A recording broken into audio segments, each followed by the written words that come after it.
What is your American dream? My American dream would be to continue working hard for what is my next career, my next dream. My next step would be to be on camera and work for a big sport television broadcasting company. That would be a dream of mine. For me, the American dream is the freedom to define that goal for yourself and for your family, and the freedom to obtain that goal. My American dream is to be a role model for both my kids and the world, to make culture a really big part of their life and my life, to be deeply rooted and involved in community has always been a big one for my family. Everyone has a right to the American dream.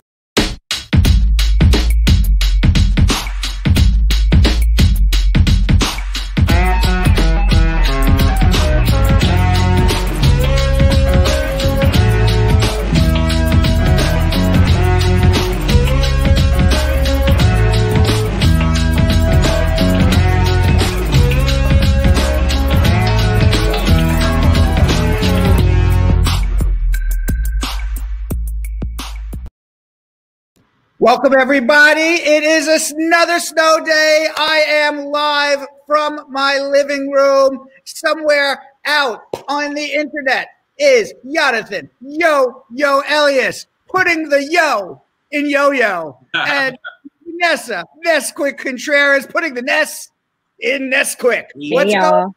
How are you? I'm good. How you doing? Fabulous. Yes, yes. Fabulous. I see you are matching like always. We don't do it on purpose. We promise.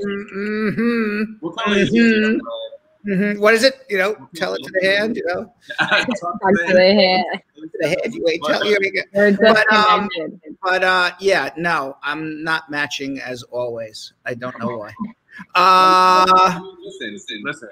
Diana Ross definitely matched Beyonce. Too. The saying. Very, very, very true. Very, very true. But you know, to me, we're all equal. There's no Beyonce. There's no Beyonce here. You know, when you walk into the studio, there's a big sign that says "Leave your ego at the door," right? Right, that big sign there, right? Yeah. I wonder who that was for. Leave your ego at the I don't know. Who are they? That's a little shade in the office. Who's that for? I don't know who that was for. There was an actual sign that said that on. I don't remember it. Yeah, it's a big one. Why are you not looking at it? Because I have no ego. Let's see what the squad's up to tonight. Let's see what the squad is up to. Jessica Levy, Joel Reed, squad up. How are you? Sasha Ford, squad up. Julie Gould in the comments early today. Rahendra, BCR, squad up. How are you? I see Kirk Nelson watching. And Jackie N. Pity Guerra will like to set up an app. I don't know what she's talking about, but we'll see. Vitalis Osugwu. Vitalis Osugwu. Squad up. How are you? Deion Watson. Squad up. Carol Anderson, the Tiger. How are you, Dembasau? Let's go over to YouTube. Saba Sharif with big questions right at the top of the show. Asghar Khan also with a big comment. Molabeng Sane, big question at the top. I mean, nobody even comes in and says squad up on YouTube. They just get right to business. And by the way, if you leave your questions right up at the top, we will be answering them in first come, first serve, unless, of course, you're part of our VIP, because the VIP gets answered the first 5. But after that,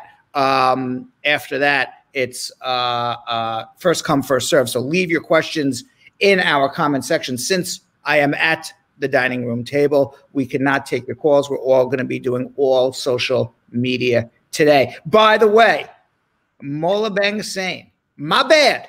Squad up. Yo, right. You can ask his question now. Ladder Beauty also. You know what? Nobody. You know what's so funny? Everyone on Facebook is so, YouTube, they're so serious. I'm just here. Very serious. Very serious. I'm always on YouTube. There's little fluff in there. Yeah, straight to the point. No fluff. We need the information. Facebook, it's like a party going on over there on Facebook, right? Yeah. Yeah. We are family on Facebook. That's how Facebook feels. Also on YouTube. It's just a different personality. That's all. But it's very interesting. I find it very interesting. All right. Why don't you tell everybody what they need to do while I get ready for some schmoozing? Absolutely. So maybe this is why I have Facebook, because, you know, I'm all about the fun and the family and all that. Boss lady, she takes care of, you know, what needs to be done on YouTube.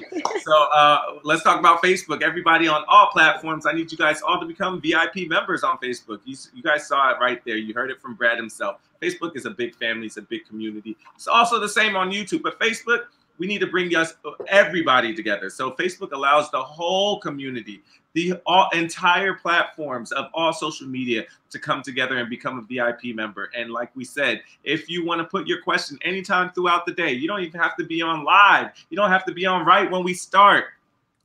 You can put it on. You can put your question in whatever time throughout the day, and we're going to make sure we take the first 5 of those questions and ask them before any of the social media check-in questions. But of course, we still want you guys to be live, all right? Because we love the interaction, we love the familyness, we love the warmth. It's cold outside right now. I don't know where you guys are at, but on the East Coast it's cold, so we need you guys here together, all right? Now for Facebook, share, as you can see right there. Oh, not there, that's right there. Make sure you guys share on Facebook. Please, this is the way we can get the show out. This is towards the end of the year, so a lot of people are going to have a lot of questions. We need to help as many people as we can. So the only way we can find that or make sure that people find the show is with you guys sharing. All you have to do is share it to anybody's page, share it to an inbox. You can share it to the millions of groups on Facebook. And you could also text the link to anybody, everyone. Not anybody, but everybody, all right? So also throw in your questions in the comment section. Of course, we love to hear your interaction, what you guys have planned for the holidays this weekend, whatever. Ask us what we have planned. We're always in the comment section answering you guys. And of course, like, love, smiley face, sad face, wow face, mad face, whatever emotion you guys are feeling, it helps with the algorithm. It shows that there's interaction, that shows that there's stuff going on the video. So maybe Facebook will post it and push it out to more people. So let's interact, let's talk, let's congregate, let's just be a family, all right? Now that's quick. What are we gonna do on YouTube? Okay, squad, on YouTube, I need you to do the most important thing that you can do for yourself today is subscribe to our channel and make sure that you turn on the notification bell. That will officially make you part of the Brad Squad on YouTube. And that's so important so that you know when we go live Monday through Friday, thanks to that notification bell and for you being a loyal subscriber. I also need you guys, like Yo-Yo said, we want to get to as many people as we possibly can. There's so many people out there that still don't know that Brad Show Live exists. And you guys know all the knowledge and value that we bring to you and so many others and how many people we have helped through their immigration case by getting their questions answered right on here. So make sure that you use that share arrow. You click on that. It'll send you to a link that you can copy. You can send it in a text message, send it in a group, send it in a WhatsApp group. Send it to friends that you know are going through a process, that you know have questions, and help us get Brad Show Live out there. That is the way that we can contact more people and grow our squad and help as many people as we can, and that is through you. We want to let YouTube know that we are doing great work here, so I'm going to need a thumbs up from you guys. I need a thumbs up by you giving us that thumbs up, which there is way more of you guys on YouTube watching than you are liking. That lets us know and YouTube know that you are loving what you're seeing here, and it'll help us have even more reach. So I'm watching y'all. Let's get those thumbs up going right now, squad. Get those thumbs up because that helps us out so much. Make sure that you leave your comments in the comment section so that we can ask your questions during social media check-in. But of course, if you're on our VIP Facebook fan page, you have already locked in your question for social media check-in. So make sure that you guys are a part of that. If you cannot catch a full 2 hours of Brad Show Live, you can catch the best snippets of our show on Instagram at Brad Show Live. So be sure to follow us there. We are constantly giving you guys so much information in small points in time. Sometimes there's a contest, there's some gratification there, some education for you guys. That's what our Instagram group is all about. So make sure you follow us there and send us direct messages with your questions there as well. Without further ado, let's get into schmoozing.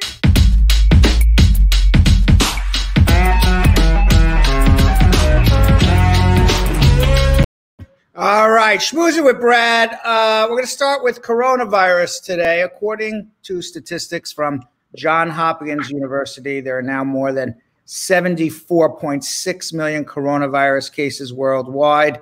More than 1.65 million people have died.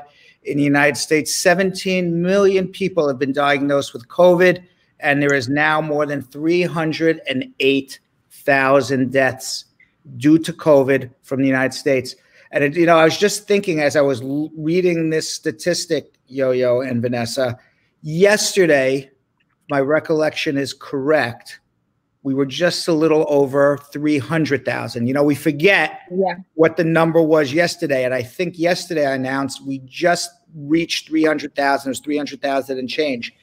So in the last 24 hours since we've been on the air, 8,000 people in the United States of America have died from COVID. Oh, wow. When you think about 8,000 people died, I think, is if 24 hours. Yeah. We definitely said 300. Yeah, approximately. So if you do the math, that would be 8,000 people. Would that be, let's see, 100 people would be 2,400. So 48 would be about somewhere between 300 and 400 people dying every hour. Yikes. Wow. Right? If I'm doing that right. Between 300 and 400 people dying every hour in the United States. 300 to 400 people? It's like an airplane crash every hour. Yeah, it's about 330 people. Just did the math a little bit. Right. 330 people an hour. 330 people, right. Oh, that's scary. That's a lot. That's a lot. Yeah. So during this show, an hour, by the time we're done with schmooze, which will take about 304,000 people dead yesterday. So much for getting rid of the beep. Right. That didn't work out very well. So there was 304,000 people dead. So it was 4,000 people have died in the last 24 hours. So let's redo that math. So 4,000. 4,000. Right, 24. So you've 24, about 50. 166. 166 every hour. Every hour. 100. So by the time we're done with schmooze, which will take about 35 to 40 minutes between the time I'm talking now and the time schmooze is done, 100 people are going to die, approximately. That's horrible. From COVID. Yeah. Isn't that awful? It's horrible. What's crazy? Like, I feel like I heard more about the people dying back like when the pandemic first started, like how Brooklyn just had so many deaths, so many bodies that they had to put them in U-Haul trucks and whatnot. We don't really hear too much about that unless like we're watching this show, like when we actually, tell the people, we update them every single day with the cases, but I don't hear it as much on mainstream news anymore. I think people just get immune to it. Yeah. Is that the same with you? Yeah, it's a commonplace already. Like, not that I'm comparing this to 9/11, and every life is important. So I'm not commenting on that. But, during 9/11, there was tribute after tribute after tribute to keep on people who died in 9/11, memorials with names. And I'm not taking anything away from that. Yeah. But, there's a war here also against the virus. And, people are forgotten, unfortunately. Yeah. It's sad, it's hard to compare them because one's an apple, one's an orange, when people die from a terrorist attack versus COVID. I'm just saying, they're both tragedies and we just kind of accept this tragedy more, I think. I don't know why. Yeah. Yeah. Meanwhile, today, some good news. Oh, good. Yeah, give me good news, Brad. Yeah, we're one day closer to getting rid of Donald Trump.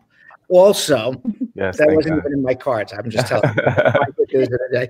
He's just brightening up the mood. Yes. Also, an FDA advisory panel voted 20-0 today to recommend an emergency use authorization for a second COVID vaccine developed by drug maker Moderna and the National Institutes of Health. Now, by the way, Moderna, I remember if I told you yesterday, they use RNA, which is the building blocks of DNA, to basically give instructions to the DNA to build antibodies. This is their first drug that they've ever brought to market. And the reason why they were able to bring this to market so fast is because they were working on a SARS drug using RNA, and they basically have tweaked it for COVID. And just as a little side bit, if you notice, the name of Moderna is modern RNA. Oh, wow. Model RNA. I forgot if it was model RNA or modern RNA, but it's RNA is in the name because that's that's how they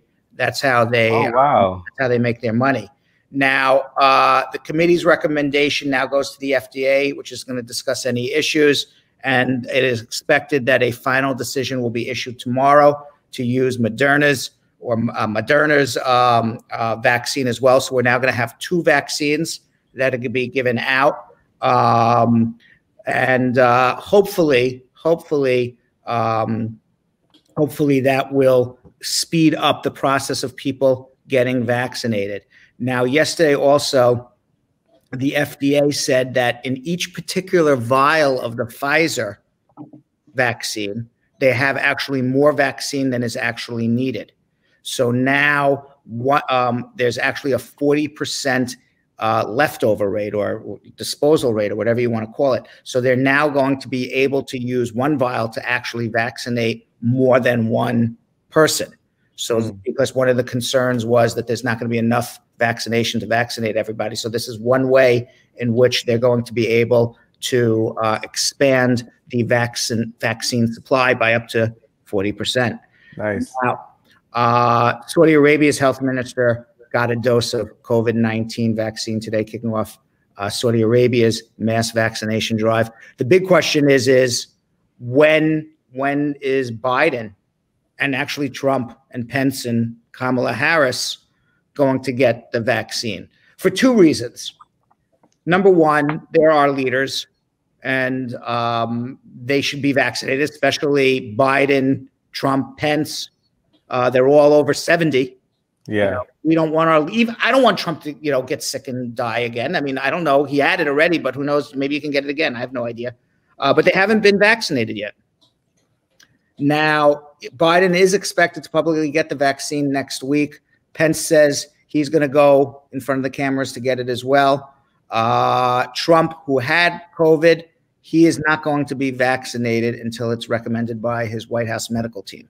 So really? I don't know if they hold back vaccinating people who have already had it. I wonder if that's the reason. And on a side note, the French president, Emmanuel Macron, has tested positive for COVID, which basically goes back to coronavirus knows no boundaries, knows no social status, knows nothing. All right, so I think we found that out when Tom Hanks had it. That's right. We were like, wait, right, celebrity that has it, right? Right, that's right. And we found out when Trump got it, and everyone at the White House got it. Yeah. Now people, the big question is what's the difference between, because now you have 2 different vaccines. Does one work better than the other? Because they're based on similar theory that they're going to inject RNA, synthetic RNA, into your body, which is going to instruct your DNA to build antibodies against the COVID virus. The big difference between the Moderna one and the Pfizer one, they both have over 94% efficacy rate. And while you were frozen yesterday, Nesquik and I decided that efficacy could be the leading word for the 2021 word of the year. Because I've never heard anybody use that word before, and all of a sudden, every day, all I hear is efficacy, efficacy, efficacy. Right. So they both have a 94%. They both have a 94% efficacy rate, which means success rate against preventing the coronavirus from attacking your body. The big difference is how it's stored. The Pfizer vaccine has to be stored in temperatures that fall below 100 degrees minus Celsius. meaning you have to have it in deep freeze, and it could only stay out in the open for up to 5 hours. The Moderna one can stay in minus 20 degree free, which is like a normal freezer, and can stay in a refrigerator for up to 30 days. So what's going to happen is the Pfizer ones are going to go to huge hospitals that have the facilities to put something in a deep freeze. And the Moderna ones are going to go to the more rural areas, or perhaps even big medical clinics that don't have these huge refrigeration units that can freeze something to minus 100 degrees, but most medical clinics have freezers. Right. And most medical clinics have refrigerators. And you know how you're going to tell the difference of whether you got the Moderna one or the Pfizer one? Yeah, how would you know? Besides if it feels colder as it goes in your body? I think you're going to be able to tell the difference between something minus 20 and minus 100. But the big difference is going to be the Pfizer one is taken 21 days apart, and the Moderna one is taken 30 days apart, or 28 days apart. So when you get your vaccination, you have to have one vaccination and go back again for the second shot. And whether you go back 21 days or 28 days later will determine whether you have the Pfizer one or the Moderna one. That's how you know. That's how you're going to know. That's really a big difference. Meanwhile, Mike Pompeo, the head of the State Department, he invited people to an indoor holiday party at the State Department in honor of himself and his wife, Susan. But a lot of people decided not to show up. And it was a result of an outcry from public health officials and U.S. lawmakers warning people that the reception had the hallmarks of a super spreader event. Now, Pompeo eventually canceled the speech and instead tapped a substitute speaker. The event was dedicated to the family members of diplomats serving overseas in dangerous posts. Okay, so you're honoring people in dangerous posts, and then you're having a party to make everybody completely unsafe and have a super spreader event. But eventually it was shut down. Meanwhile, Biden has said for his inauguration, he doesn't want anybody to show up. He says, stay home. Don't come to Washington, D.C. for the inauguration. And of course, this is due to the coronavirus pandemic and concerns of a spread with crowds and travel. So instead of traveling to Washington, D.C., Biden is asking Americans to participate in the inauguration by watching from home in accordance with public health guidelines. The presidential inauguration is scheduled for Wednesday, January 20th, 2021, which will be a fantastic day in American history because we finally get rid of the former pumpkin, now known as Crybaby. What else is happening here? Oh, this is interesting. Biden he's tapped Deb Haaland, a Democratic congresswoman from New Mexico, to serve as the first Native American Interior Secretary. So this is the first Native American who is ever going to be at a cabinet level in any presidential administration. 171-year-old institution. The Interior is, the head of the Interior, they're responsible for all land use in the United States. And when you think of land use, you think of the theft of land by the Americans of the Native Americans, or the Americans, the Europeans, I guess, of the Native Americans land. And it's very, I guess, ironic, almost even. Ironic, and at the same time, celebratory that, finally, given the history of Native Americans in the United States, and I'm far from an expert on American history and the theft of, native lands by the Europeans and by the, United States in their 1700s and 1800s, but certainly I know enough to know it happened, and Native Americans ultimately were on the short end of that bargain. It was actually a war that many times they just took it by force. Yeah. And quite frankly, as Nesquik said, quite ironic, but also celebratory. So congratulations to her. They manage, by the way, the Interior Secretary manages roughly 1/5 of the land in the United States, and she, along with Buttigieg, who is now going to be the Transportation Secretary, are going to play very critical roles in combating global warming. So I think that's going to be a very big thing. And by the way, which we have not talked about at all yet, the Senate race in Georgia. You realize how important it is, or maybe you don't realize how important it is. Do you realize how important it is my question. I mean, after this election, we saw what that finish line can do. So it's so important for our state Senate. Yeah. Well, right now,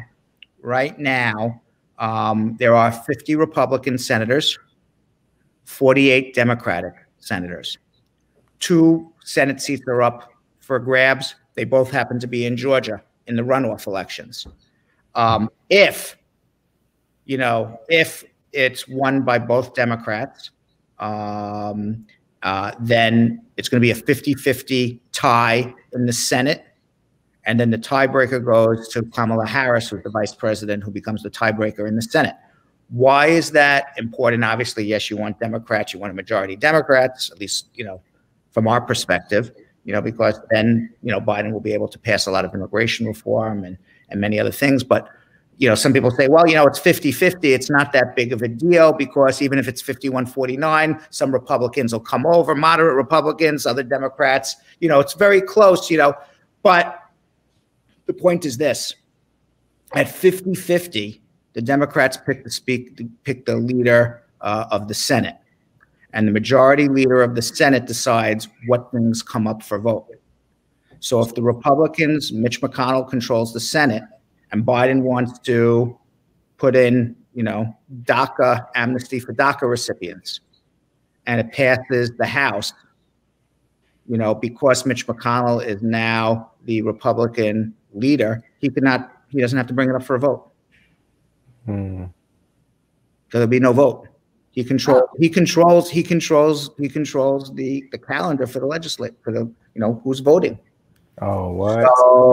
So it's the majority decides that. Right. So it's not only important just to get more Democratic votes, but you want a Democratic majority so that they can, decide what's coming up for a vote. Because Biden could give all the legislation he wants, but if you can't get a majority of senators to agree to bring this up to a vote, then there's no vote on any legislation.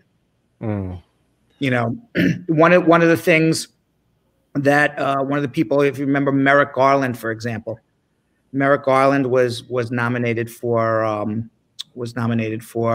the Supreme Court in 2016, right before Obama left, and Republicans refused to have a vote on him. It's legislation. We're just not going to schedule him to have a vote. Now at the end of it.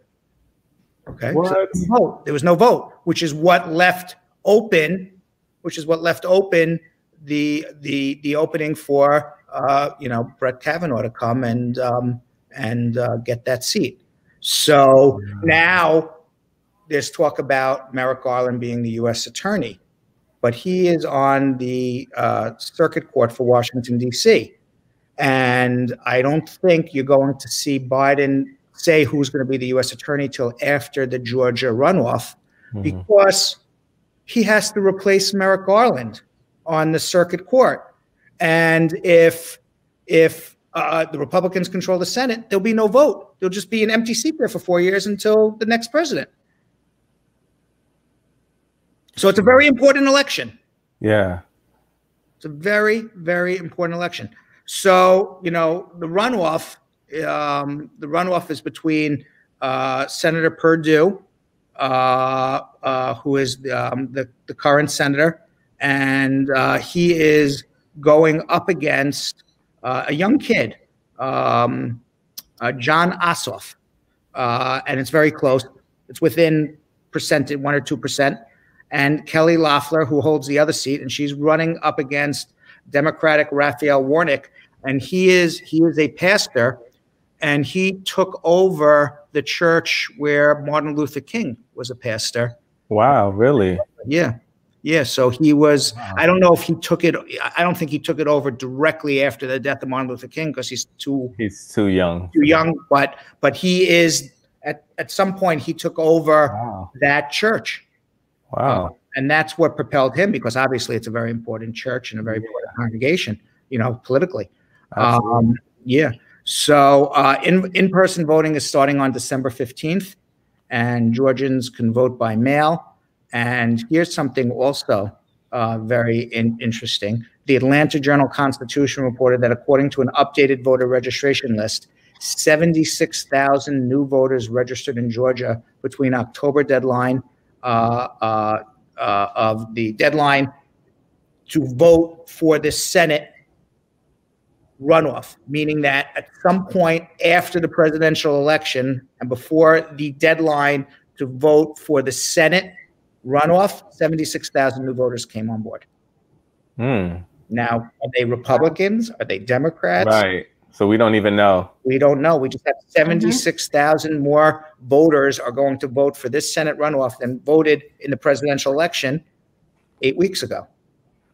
I think people are really realizing how important, like, I think there was a lot of awareness built off of how important it is to not just vote for our president, but for our government, like our state Senate. Yeah. Yeah.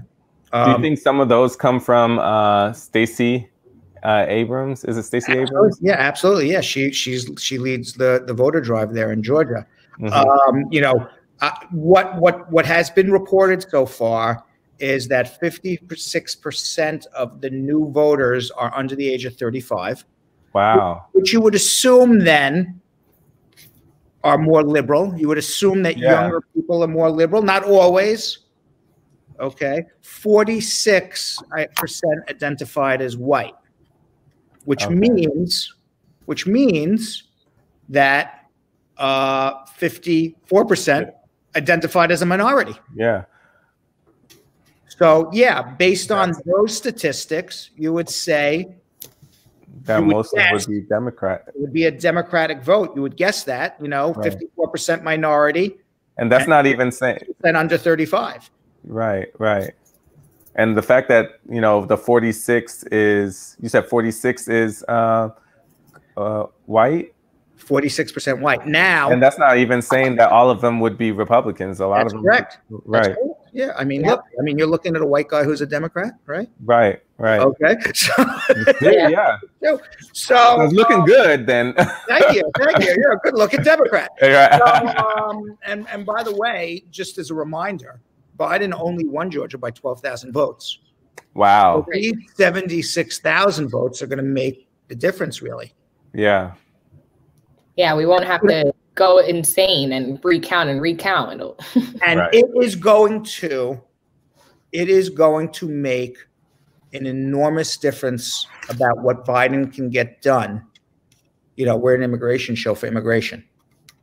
If the Democrats both win, Ossoff and Warnock, okay, the Democrats control the Senate, the House, the executive office, which is the President of the United States, you're going to see a lot of immigration reform. If the Democrats don't win, you're going to see a lot of, I believe, executive orders by Biden that will do things to make immigrants' lives easier. I would find it hard to believe, but you never know.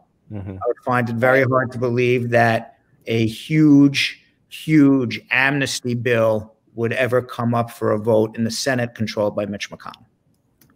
So it's extraordinarily important. Yeah. Extraordinarily important. I mean, if you're thinking about immigration reform, extraordinarily important this election.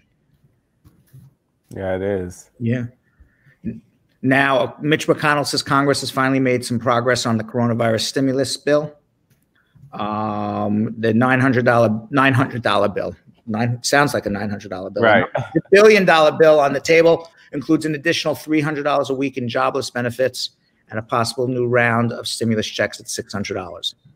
So you're going to get a check for $600 instead of 2 checks for $1,200. And instead of a jobless benefit of $600 every week, you're going to get $300 every week. That's not cool. Not cool. No, that's not good news. Now, I mean, it's good news they're getting something. But, yeah, better than nothing. But you know what? After waiting all this time, please. Do you think it's wait? Is this Trump that's giving it? It's Republicans. You know, do you feel like they did that because they lost? Yeah, I think actually Trump wanted to do more. I think there's a lot of conservative Republicans that don't want to spend, that don't spend government money. What government money? You have it there for? Right. These are for your people. Jeez. Now, for comparison, Canada has been sending $2,000 a month as part of their stimulus to everybody. Oh my God! Man. Now, man. I saw this. I saw this on Instagram. I was like, what? Yeah, but now that's not 2,000 US. That's 2,000 Canadian, which is Canadian. But still, it's still more than the 1,200 though. More than the 1,200 that the US was giving. Australia was sending 1,000 Australian. I don't know what that is to an American dollar. And the United Kingdom has been replacing 80% of people's salaries. What? Yeah. Yeah, I saw. And they want us to care for our country. I saw that same post on Instagram. That is wild. All right, and finally, you know, we had a foot of snow, which is why I'm in my apartment today and not in the studio. Yes, those living around in New York City, Philadelphia, Boston, they woke up this morning to 12 inches of snow, 10 inches in Central Park, which is right by me. In addition, parts of central Pennsylvania and upstate New York received snow measured in feet. It was very cold. It was. It still is. It was extraordinarily cold. And by the way, before we get into our immigration questions, we have some wacky world news because it is wacky.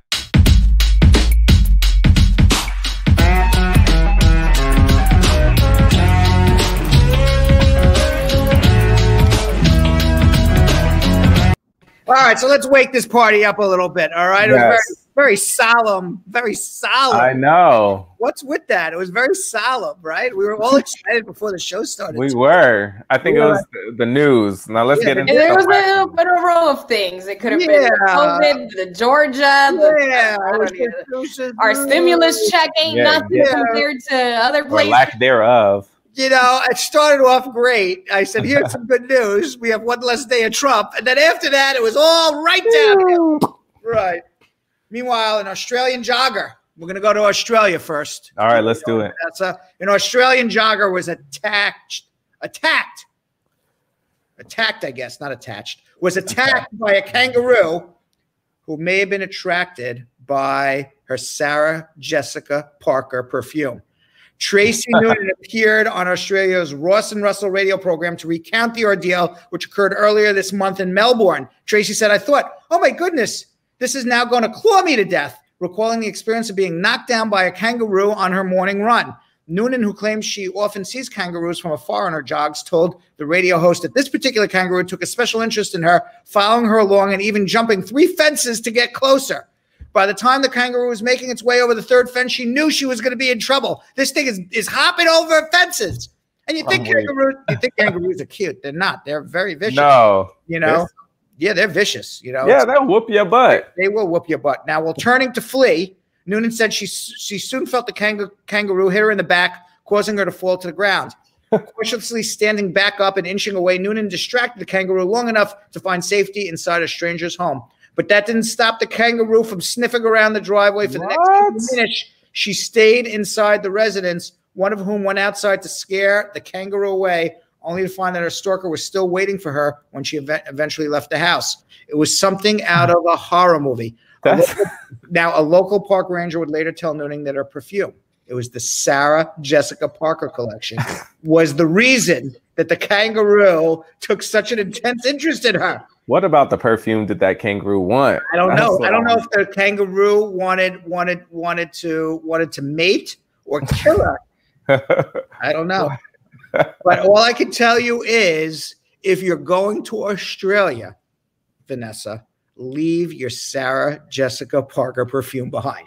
Please. All right. All right. This is our public service announcement to you. Leave the Sarah Jessica Parker. We don't want to get beat up. And by the way, I love her. And by the way, if you are Sarah Jessica Parker and you are watching, stay out of Australia. It's it'd be way too dangerous for you. If your smell makes kangaroos do this. I doubt. I don't even think she wears her own perfume, but that's just me. Do you think Gwyneth Paltrow wears her? No. Her candle? Did she use her scented candle? No. Yeah. Meanwhile, moving over to Paris, officials announced Monday that the elite breakdancing is going to make an Olympics debut in Paris. It's going to be the first dance sport. It's going to be an Olympic event. Breakdancing. Isn't that kind of cool? That is pretty dope. I have a lot of friends that do that. Yeah, they're calling it a dance sport event. It's the first dance sport event to appear at the Olympic Games. They had it previously staged at the Youth Olympics in Buenos Aires 2 years ago. The International Olympic Committee Executive Board also announced that skateboarding, sport climbing, and surfing. What's sport climbing? Sport climbing. I don't know what maybe climbing mountains, like the mountain wall. Maybe. I don't know. Skateboarding for sure. That's cool. Surfing. That's cool. And sport climbing. They're all going to debut as Olympic events. Wow. At the Olympics in 2024. Now, Sean Tay, president of the World Dance Sport Federation, said today is historic occasion, not only for B-boys and B-girls, but for all the dancers around the world. We will redouble our efforts in the lead up to the Olympic Games to make sure the breaking competition at Paris 2024 will be unforgettable. All right, guys, off the top of your head, now that you know, that elite breakdancing is an Olympic event. Okay. I'm asking for your opinion. What country wins the gold? What country wins the silver? What country wins the bronze right now? I would say China wins the gold. Really? Yeah. China as a gold medal breakdancing? Yeah. They're like, Asians period are just like ridiculous when it comes to acrobats. Really? And so I know a lot of breakdancers that are Asian. Okay. I would say the United States would take silver. Because, I think it started here. And what about bronze? And bronze? UK? Possibly. I was going to give it to a European country. I would have said a European country. GR? No. No, they're not breaking. I think UK probably. Probably UK. Yeah, but either Japan or China would take the gold. Really? Yeah. I would even throw Korea in there too. You got those K-poppers, they break it down sometimes. There you go. By the way, Marge Higgs says America gold, China silver, Jamaica bronze. Oh, well, I mean, yeah. Yeah. That makes sense. They dance in Jamaica. They do. Yeah. Oh, yeah, true. I forgot about Jamaica. That makes sense. I forgot about Jamaica. Very good, Marge. I forgot. I was thinking quickly, going around the world. I'm like, where are they where are they breakdancing? Yeah. And sports climbing is a form of rock. It's a form of rock climbing. Yeah. So what do you do? Sports climbing. Probably like mountain. The fastest, maybe. Fastest man up the mountain. Maybe just one of those wall things. Yeah, I don't know. Well, I could tell you if they want to put a kangaroo at the bottom of the mountain, I think they would.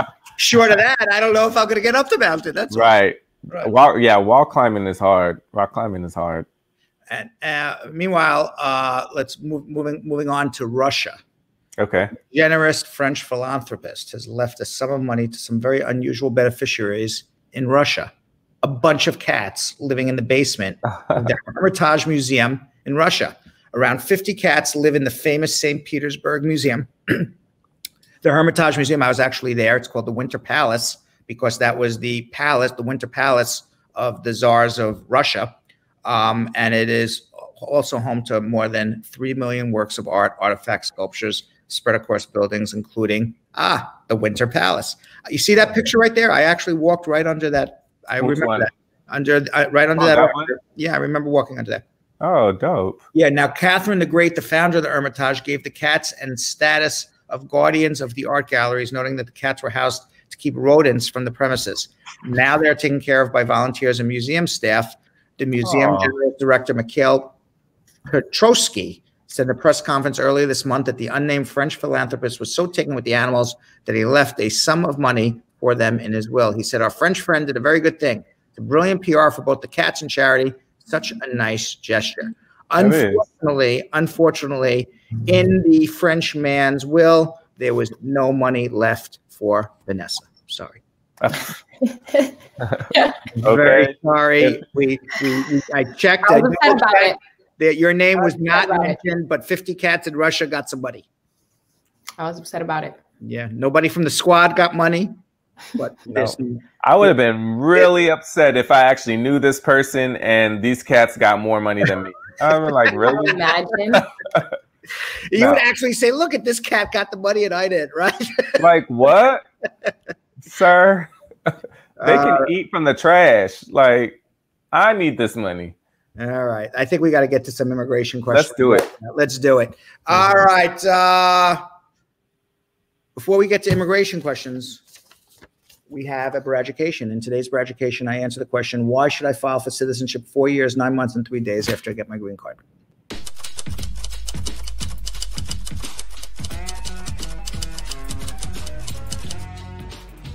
What the law says is that you can apply for your citizenship 90 days before the 5-year anniversary. 90 days is different than 3 months. Most people say apply 3 months before your 5-year anniversary. But since there's 31 days in many of the months, and we don't know which days are 31 and which days are 30, the safe bet is file 4 years, 9 months, and 3 days after you got your green card. And for sure, the math will make sure that you're filing within 90 days of your 5-year anniversary. All right. So what do we got, guys? All right. Jania, Brad on YouTube. My I-485 has been pending for 15 months. I got my EAD and travel permit. How long do you think I will have to wait? I don't know. It could be anywhere from tomorrow to 3 months to 6 months. I've seen it all over the place. It really depends on where you live, what country you come from. Unfortunately, the Trump administration delays people who come from Muslim countries, from non-European countries. It also depends on what city you are, because immigration has closed and opened different offices depending on what's going on with coronavirus in any particular area. So it's very hard to say, although I will say this. If your adjustment has been pending for more than 12 months, you could always consider a mandamus. Anessa Golding on YouTube. Is there any new information about the H-1B visa application for 2021? There is no new information yet. Well, other than you have to have it filed by April 1st. Okay, Fahad on YouTube. Does USCIS charge someone for a crime he did not commit based on false information in a police report? Does USCIS charge somebody if you are found guilty of a crime? It has nothing to do with a police report. If you are found guilty of a crime by a criminal court in any jurisdiction in the world, then you have committed an immigration offense.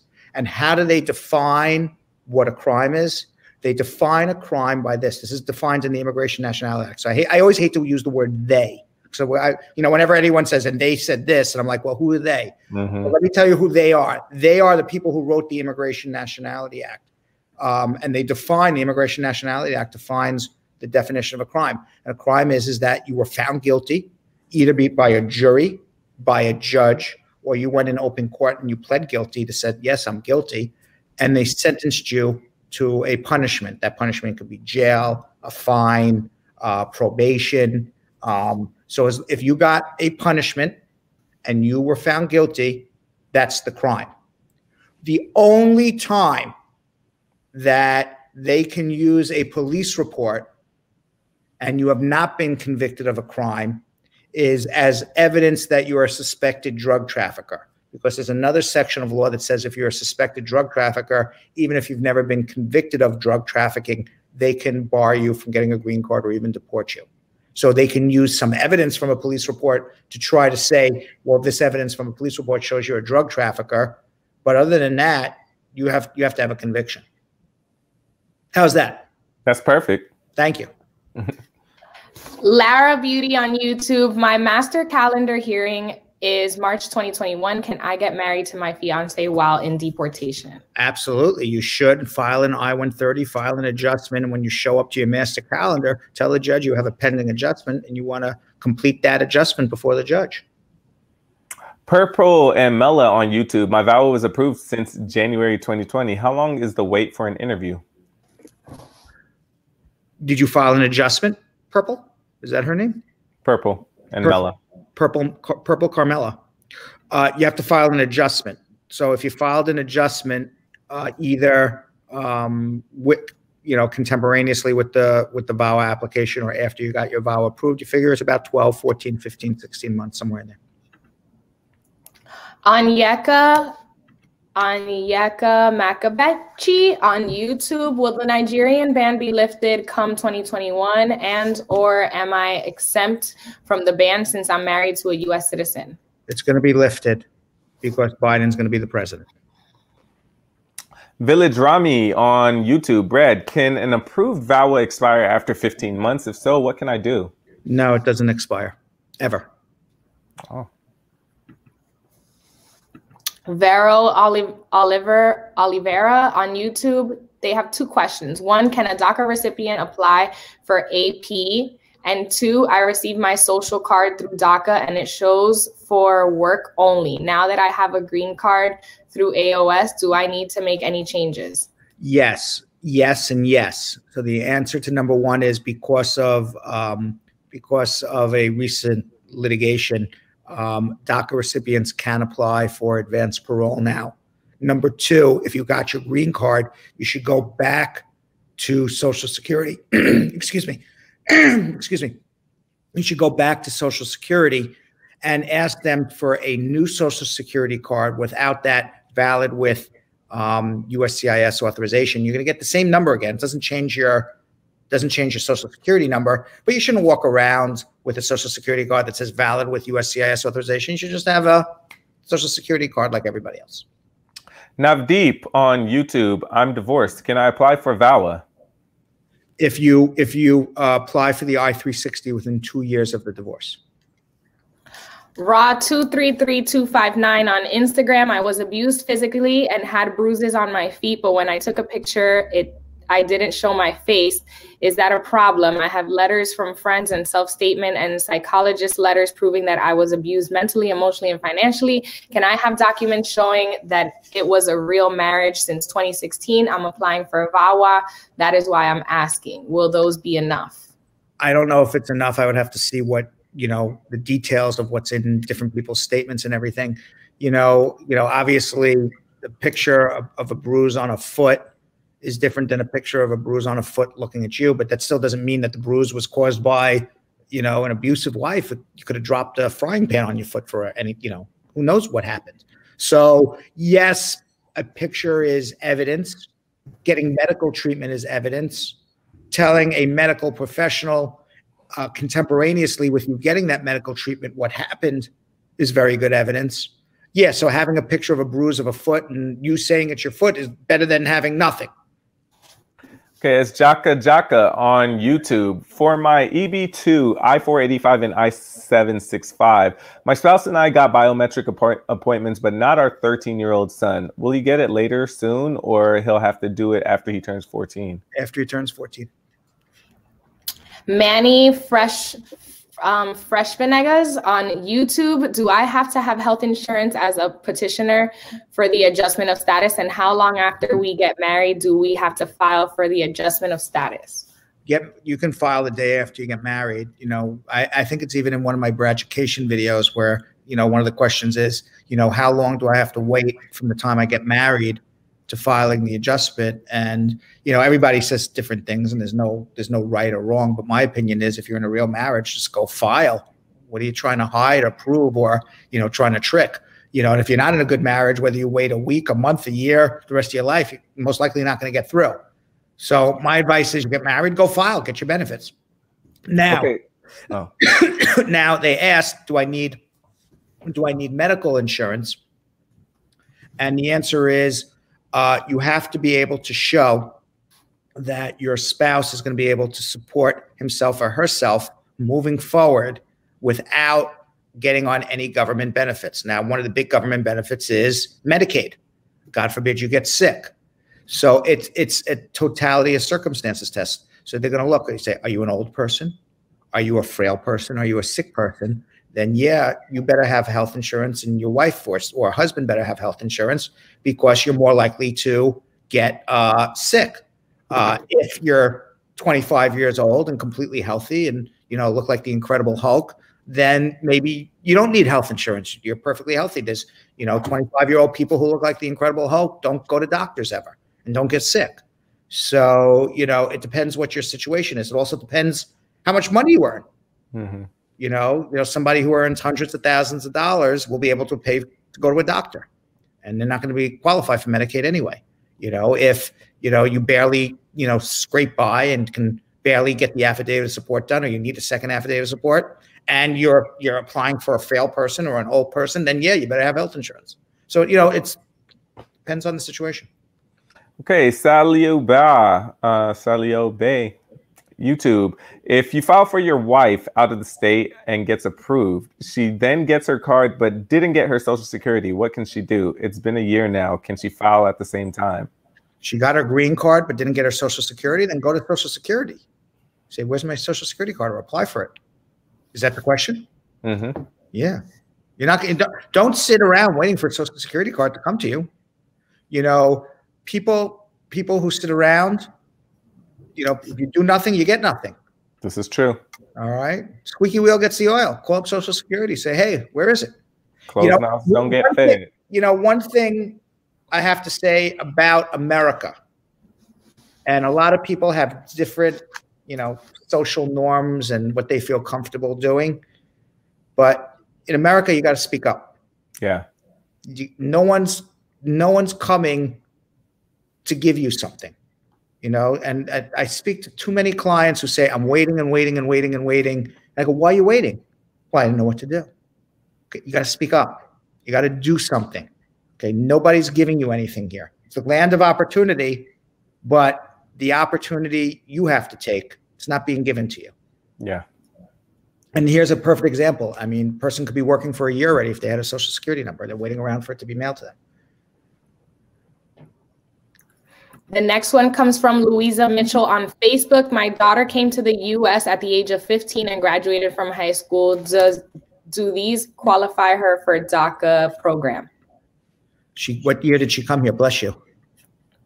Thank you. It doesn't say. You had to be here before June 15th, 2007. So, you know, it's not just you came here under 16. It's when did you come here and were you under 16? All right, our last one for right now, Peter Holness on Facebook. I have my interview in January 2021. I had to call the police and put a restraining order against my husband due to abuse. What will happen at the interview since he will not be coming with me to the interview? You go on your own. You tell the immigration officer at the interview that you're going for a VAWA case. Hopefully you already have it filed. If not, they'll give you 30 days to file it. And they'll take your husband off the case, and you're going to substitute in for a VAWA.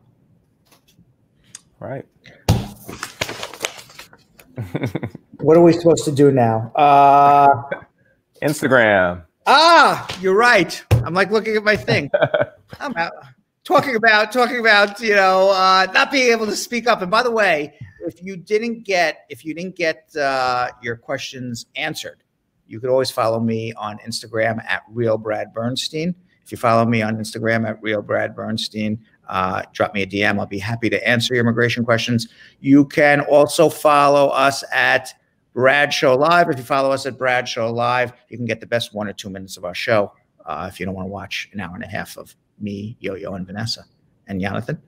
Yes, you guys can follow me at Jonathan Elias TV on Instagram. And you guys can find me at Vanessa.Contreras TV. All right, so we will be back soon, but in today's attorney close-up, Spar and Bernstein partner and personal injury attorney, Moshe, the bulldozer, Baruch, explains what a no-fault insurance state is.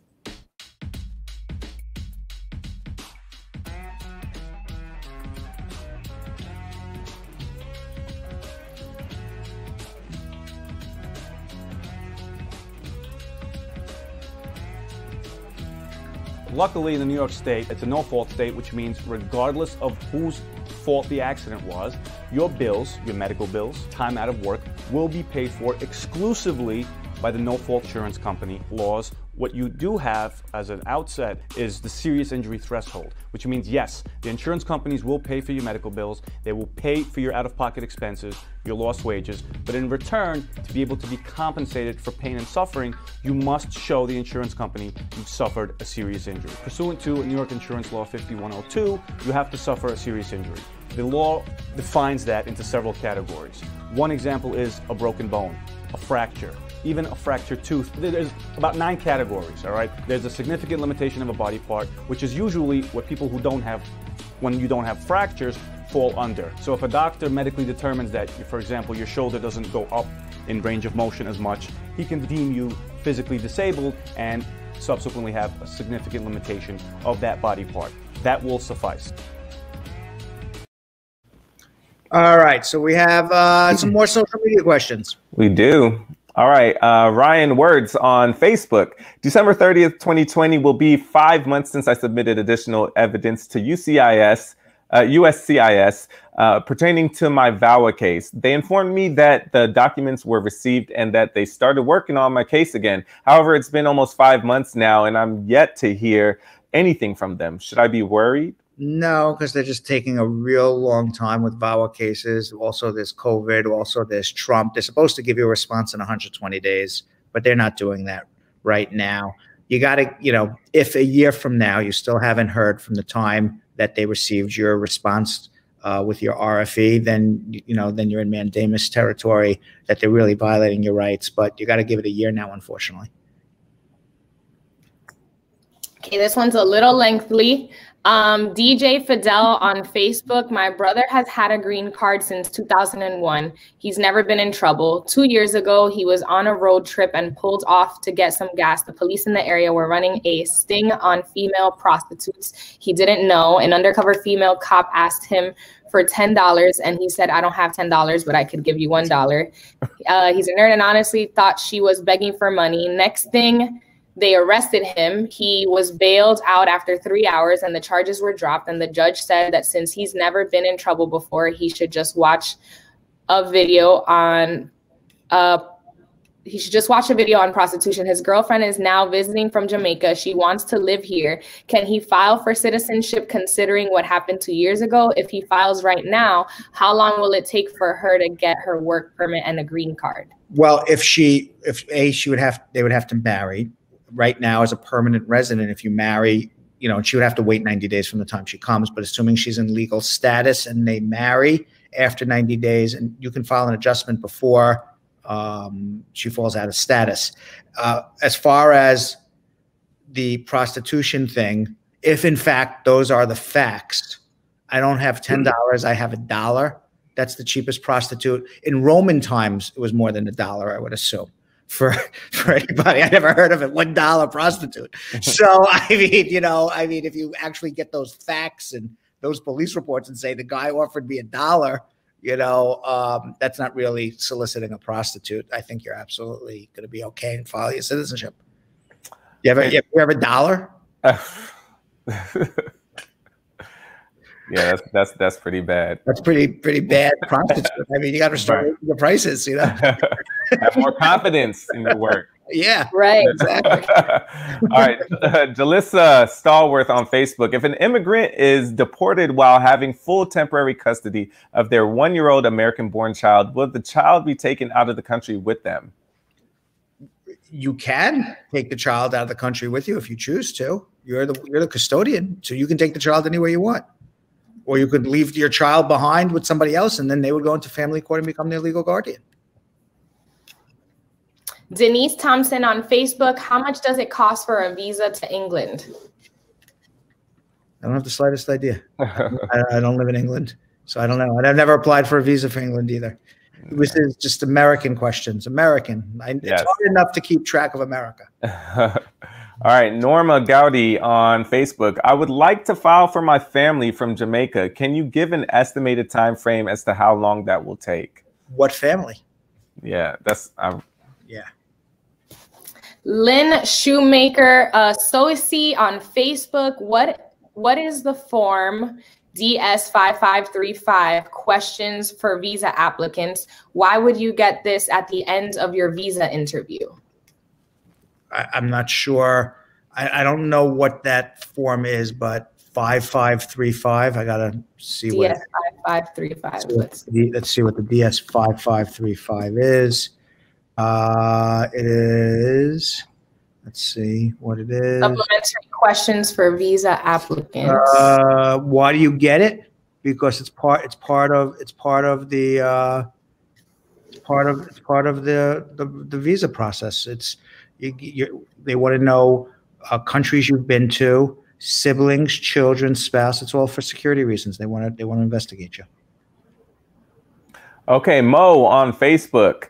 My husband crossed to enter the U.S.-Mexico border before we met 2008. He was detained for about 8 months until he went before a judge. He was released under supervision because he was unable to get any travel documents from his home country. So we met in 2013, married in 2015, and now have 2 biological children together. He's also been a father to my older daughter since she was 4 years old. Now, I filed an I-130 as a U.S. citizen petitioner, which was approved, and the USCIS website says it's been transferred to a different jurisdiction since 2018. Things were getting difficult with ICE and check-ins, so he opted to leave the U.S. What options do we have to bring him back? It's difficult supporting 3 children alone, and this is a huge emotional strain on our family. Well, I don't know why he left, number one. Number two, he's now self-deported. So you got to get the I-130 approved. You gotta file probably an I-601 for a 10-year bar. You need a 212 waiver for a waiver to return after a prior deportation. And did I hear a criminal record in there or no? No, no. No. Okay, so that was it. So yeah, I mean, and you got to get the I-130 approved. And if the I-130 has been pending 3 years, then you got to file a mandamus, which is what should have happened before he decided to pick up and leave his children and his wife. Yeah, it doesn't make any sense to me. You know why some people do those things. People are scared. Yeah.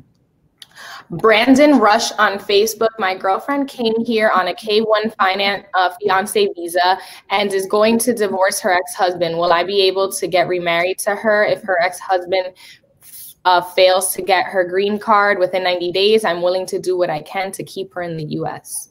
Well, tell me again what happened. I apologize. So Brandon Rush says, my girlfriend came here on a K-1 fiance visa and is going to divorce her ex-husband. Seems like she came here on her first marriage. Right. And will I be able to remarry her? The answer is yes. But the only way that she can get her green card in the United States is through the first marriage. Now, when you come on a fiance visa, you don't have to remain. This is what you need. 2 things. I just had this conversation with somebody today.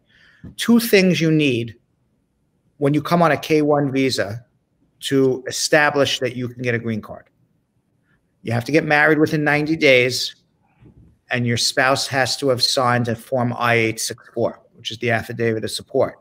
So generally what happens is if you get married within the 90 days and your spouse files the adjustment and you came on the K-1 visa and then things break up, you can either refile a new adjustment or complete that adjustment under something called matter of cesse. It's called the matter of cesse adjustment.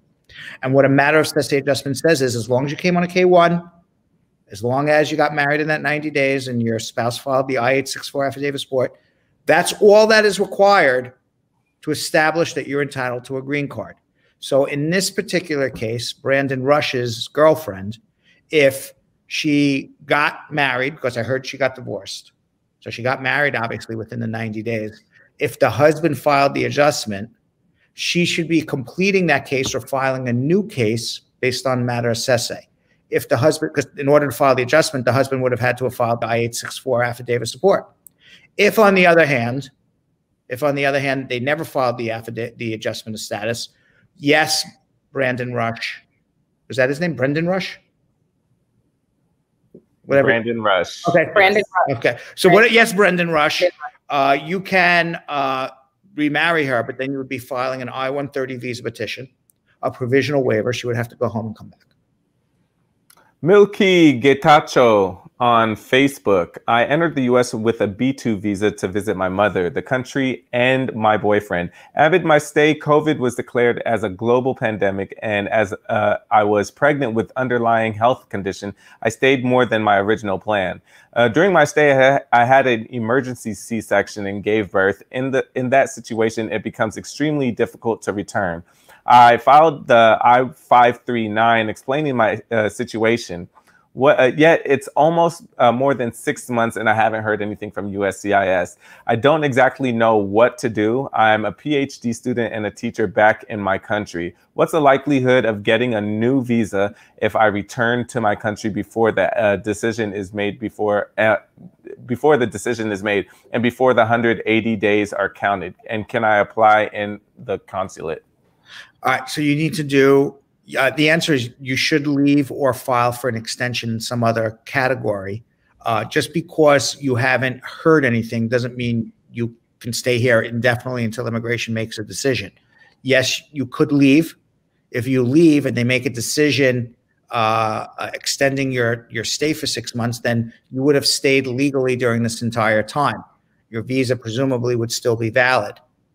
And you wouldn't need to go back to the U.S. Embassy to get a new visa because you have a valid visa. If, on the other hand, you leave and they deny you, then yes, you would have to go get a new visa. And it'd be very difficult because then you're an overstay and you gave birth in America. So, you know, there's a big risk in leaving. There's even a bigger risk in staying because if you stay beyond the 6 months, you haven't done anything, then now all of a sudden you're out of status, even if they extend your stay. So let's say you filed the extension on January 1st. That gives you to June 30th. And it's June 15th and you haven't heard anything yet. And you say, you know what, I'm going to stay here until I hear. And then come August 1st, they give you the decision. And the decision is, we've agreed to extend your stay from January 1st to June 30th. Well, great. For the whole month of July, you're out of status. You're now illegal.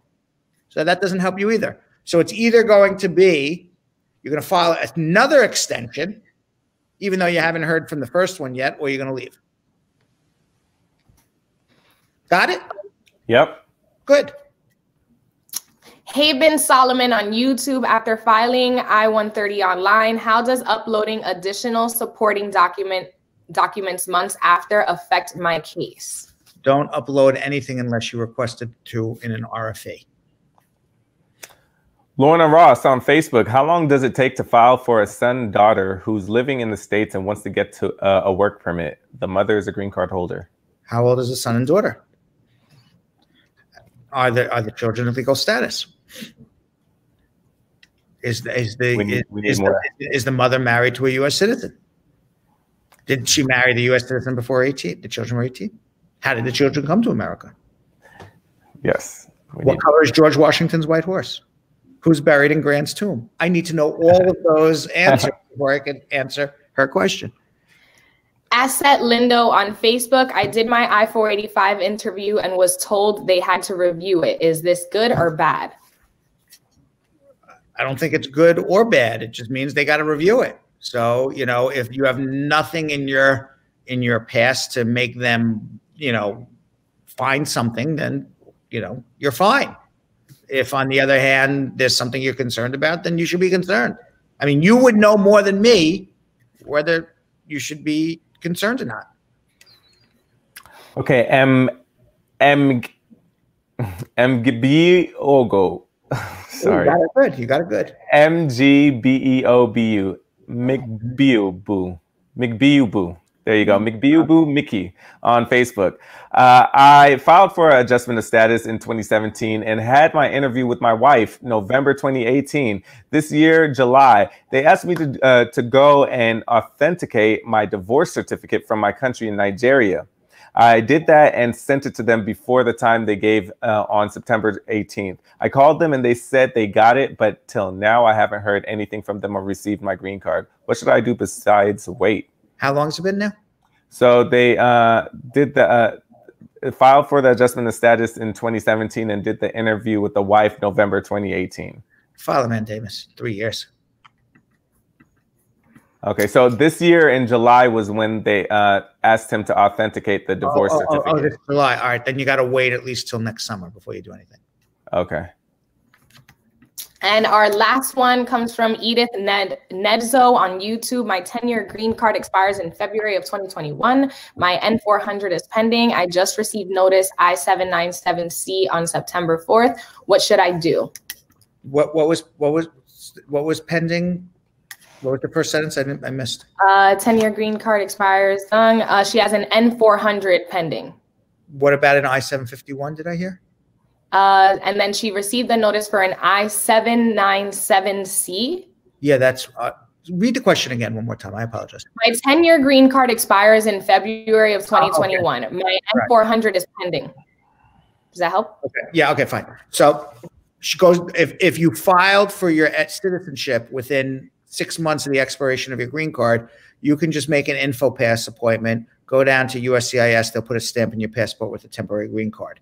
If your citizenship was filed less than 6 months before the expiration of your green card, you're still a permanent resident. You don't have to do anything. You have a pending citizenship. But if you need to travel or need proof to work or renew your license, you would have to file an I-90 to replace your green card too. It's just extra money. All right. My turn, right, Jonathan? Yes, sir. Okay. Right, Vanessa? Yep. Yeah. Seem to be a little sleepy today. I don't know why. You are? I don't know. No, I know I'm not, because I don't have the heater on. It's cold here, so I'm wide awake. It's like 110 degrees in my dining room right now. That's why. I swear. It's like 110. You're in hibernation mode. I'm in hibernation mode. Yeah. Meanwhile, I recently spoke with Abdi Nor Iftin, a Somalian refugee who is now a United States citizen. He's a student at Boston College and the author of Call Me American. Abdi's journey to the United States speaks to his bravery and perseverance, including the fact that while in Somalia, he filed stories for NPR risking the penalty of death in order to let the world know what was happening in his home country. Let's watch. Abdi Iftin is from Somalia. He was only 6 years old when civil war broke out in his country in 1991. When the radical Islamist group Al-Shabaab rose to power in 2006 in Somalia, it became dangerous to celebrate Western culture. But because Abdi had taught himself English, he secretly filed stories for NPR under penalty of death. He stayed in Somalia until he had no choice but to flee to Kenya in 2011. In 2015, he won the visa lottery and immigrated to America. Abdi is currently a student at Boston College, majoring in political science. He is also the author of the memoir, Call Me American, published in June 2018. Abdi just became a citizen on January 17th, 2020. Welcome, Abdi, and congratulations on becoming a U.S. citizen. Thanks for coming on our show. Thank you. Thanks for having me. You're originally from Somalia, and you left a war-torn country that's still in civil war to this day. Tell me the earliest memories of you and of growing up in Somalia. What was it like for you? My earliest memories are, I could say, are bittersweet. They're bitter because, you know, there's all the trauma, the death, the destruction, the displacement, the loss of sense of community, loss of houses, being a homeless as a child with my mother with no hope of a future. It was also sweet because, like every other child on planet Earth, the civil war children of Somalia, including myself, in early 90s, we laughed, we smiled, we had all kinds of fun as we could create anything that could make us stay distracted. Before the war, Somalia was a peaceful country. We had a president who came to power in 1969 and ruled Somalia up until 1991. So what I can remember and the stories I heard from my mother and everything else is we lived a pretty good life. Is there a connection between the drought, which also happened in Somalia around the time of the Civil War? The drought came quickly and very fast, right after the war. We're talking about over 8 million children starving. I was in this number. I was in this statistics. So if you can imagine. And then I lost my own sister who came out to the world when there was nothing for her to eat or to drink. And she quickly, passed on to the next life. I think that somehow the drought is connected to the environment, to the bloodshed, the gunshots, the loss of community. One of the reasons why someone wants to join an army in Somalia with the promise of $50 a month, or, generations moving out, crossing the dangerous journeys across the desert or the oceans to get into Europe or other places. Describe what starvation was in Somalia for you particularly. 1 out of 6 children were dying, so you never knew if you were next. Here's what a starvation looks like. I was eating leaves from the trees. I could see that my body was eating itself from inside. You can feel all this excruciating pain. One thing I mentioned in my book, which was laying my own sister in her grave and feeling jealous of that. I wanted to be that peaceful. I wanted to go away from this pain. And also the moment that knowing that this is permanent, I was not quite sure how we would ever get over this. If this continues like this, I don't want to live one more day. I would rather peacefully die and go to the next life. So that is exactly what it felt like. How did you keep that will to survive and make it through day by day? I would not be here today if it was not the intervention of different periods of time from different organizations and governments. I would like to mention the United States Army intervening in Somalia in December 1992 after Bush administration senior realized that millions of kids were starving, including myself. And then they have come and quickly distributed nutritional food, and they opened up all these distribution centers. And I was one of those kids that were in line, and I had my jar full with all this nutritional food, and I'll bring it back to my family. So that way I was able to come back to life and breathing again and realizing that there is something out there that could help you come over this difficulty. And the army stuck with us for a little bit. That made me realize America is the land of immigrants. And I, despite where I was born and despite the circumstances and situations that I grew up, this is an idea that I was right to believe in, that anybody has the right to believe in. So, yes. How did you learn English? By watching movies. This woman was running a movie theater, and she invited me to clean and take care of the movie theater. As long as I did that, I was able to watch movies for free. The main reason that caused my departure from Somalia was Al-Shabaab. And Al-Shabaab is a radical Islamist group. It's more like ISIS. They want you to leave beliefs and the ideologies that they want. As you can imagine, it's all against anything that I believed in.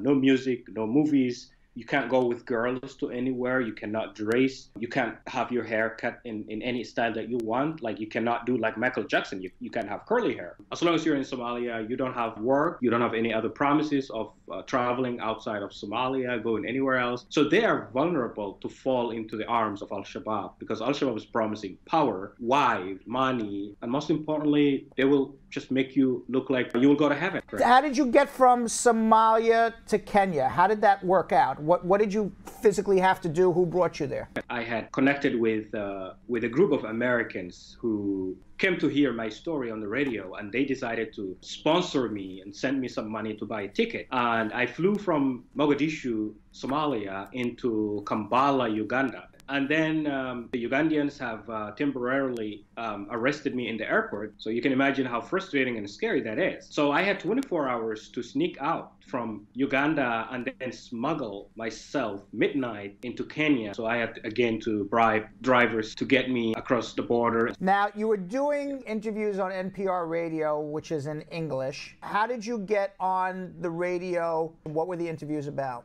So there was one American reporter who risked his life to come to Mogadishu when Mogadishu was in flames. And I happened to be the right time, the right place. And I was walking on this neighborhood looking for my own mother because I couldn't find her for 3 days. And here was Paul Salopek, who's an American journalist, taking pictures of the city. And once I realized there's this white guy, and I have learned English from watching movies, and it was time to practice my English and see if he's going to understand my stories. That way, Paul Salopek, who gathered my stories and published my story, and then NPR found those stories, and they realized we really need this man and his voice because he's in Mogadishu, and he's taking risks, telling his story. And that is what the world needed at that time. And that's how my story got on air. You know, Brad, every day I woke up in Somalia, there was not one single day that I ever thought I was going to go back home. It's a constant feeling of death. It's a constant feeling of losing your life.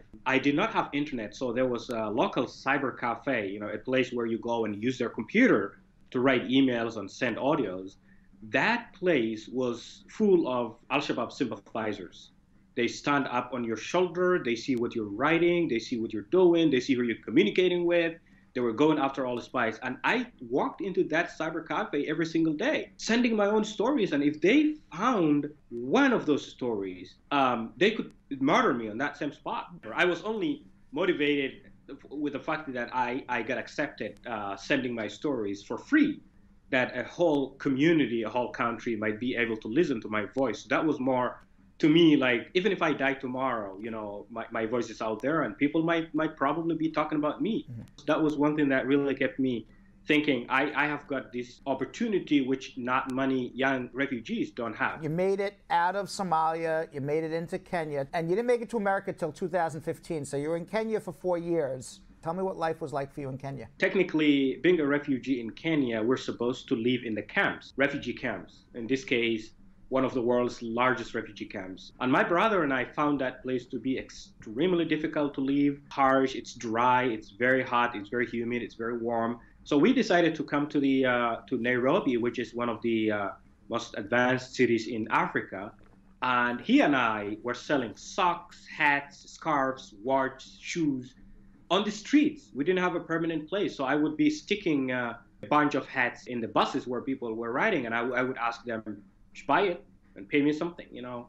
Many times I've been handcuffed doing that. It was not a good, for the Kenyan government, refugees aren't supposed to work. So whatever we were doing was illegal. And then I think it got really, really bad when Al-Shabaab, the same radical group that I escaped in Somalia, came to Kenya, and they attacked one of the biggest, most beautiful malls in Nairobi, and they took the whole mall hostage for 2 weeks. I remember that. Yeah, and that was when the Kenyan government realized, you know what, we cannot understand who's an Al-Shabaab and who's a Somali and who's a terrorist. So let's assume all of them are the same. So let's call refugees a problem. Kind of what Trump is doing in the U.S. right now.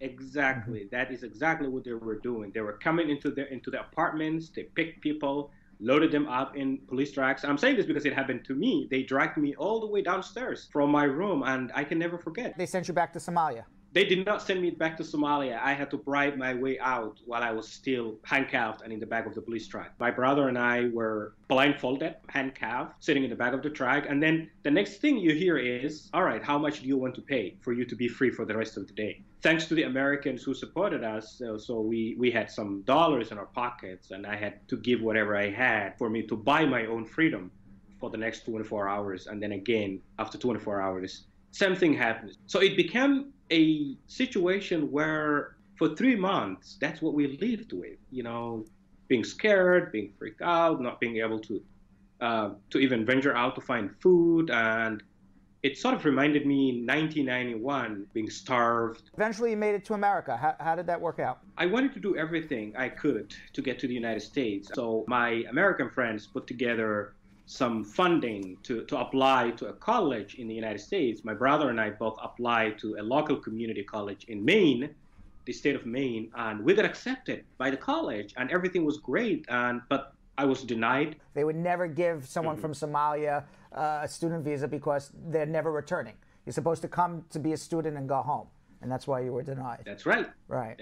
That's exactly how it happened. It was a non-immigrant visa. So anyways, I won a lottery, the diversity visa lottery, which is a congressionally approved and 15 million people, I think, annually apply to this program with the hope of migrating to the United States. And I was one of a very lucky 120,000 people that were selected in the year 2014. And, you know, 120,000 are not the number that comes to the U.S. There's always they only have 50,000 visas available. To me, the chance of also again being rejected was high, but I did not give up. I fought for it. I think the most difficult part of the visa process was when the U.S. Embassy in Nairobi asked me to bring what they call a good letter of good conduct which shows that I have not done or committed any crimes in Kenya. So to get this letter, I had to go to the Kenyan Police Department. And imagine this is the time when the police was looking for refugees. They and wanted refugees to throw had you to be out. sent back. They want to throw me out, Right. but now you have to go to their house. That was my scariest day in my whole life. I think you were very lucky to have found somebody who gave it to you, right?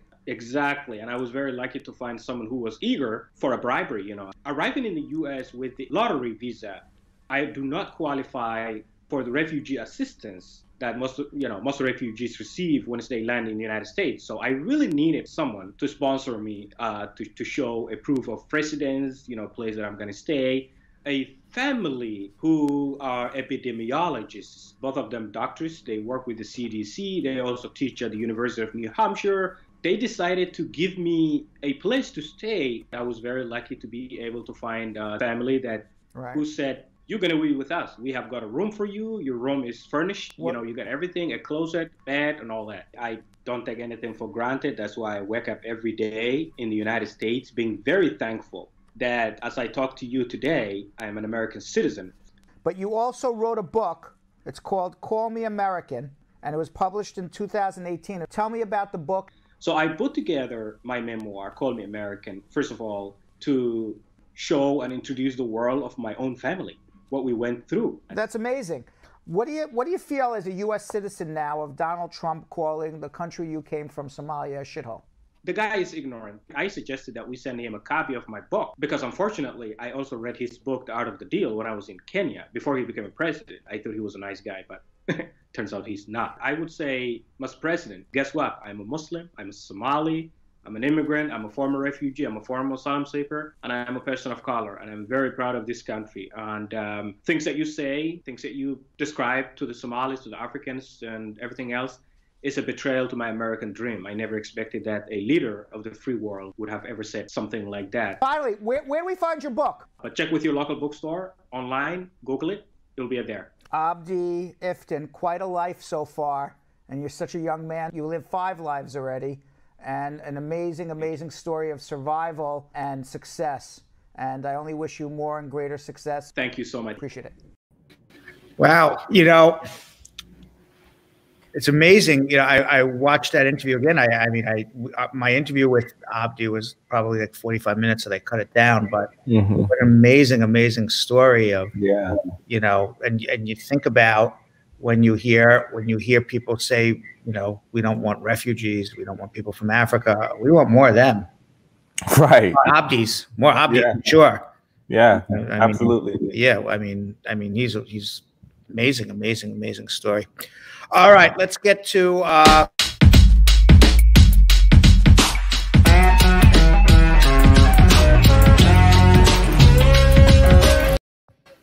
all right. What?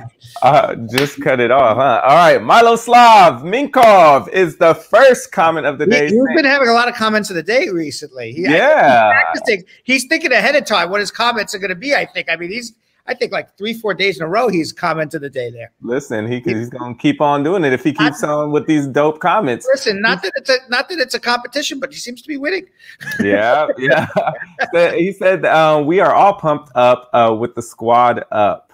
We're going to like and share the knowledge of Uncle Brad. Thank you very much. Yes, very nice. Yeah. Very, very nice. Vanessa, we don't hear you. We still don't hear you, Vanessa. There I am. There you are. So it's Thursday, and you already know who we're getting a good rhyme from. Jeremy Gold for Poetry Thursday. 'Twas the week before Christmas, and who did I hear? Brad's coming down the chimney to answer your questions, no fear. Oh my God, I am not coming down anybody's chimney. I've got a bad back, 2 bad knees. I'm going to leave that to Yo-Yo and Vanessa to come down some chimneys. I'm definitely not coming down nobody's chimney. All right. Our next one comes from Nathaniel Konu saying, I am new here. First of all, welcome. And said, but an amazing show. Very informative and lively host and panel. Squad up. All right. Thank you. By the way, Nathaniel Kono also commenting right now, by the way. Nice. Notice she said, these are the stories talking about Abdi. These are the stories we came from in Africa. I don't understand why people don't understand.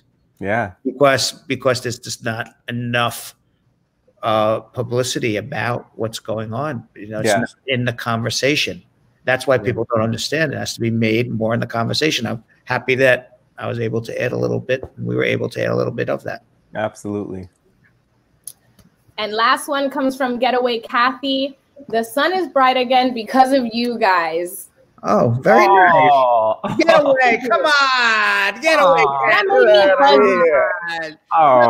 That's so sweet. That's very sweet. Thank you very much. So tomorrow is Friday. It is. All right, guys, get ready. We'll see you tomorrow. Thanks for watching. Peace.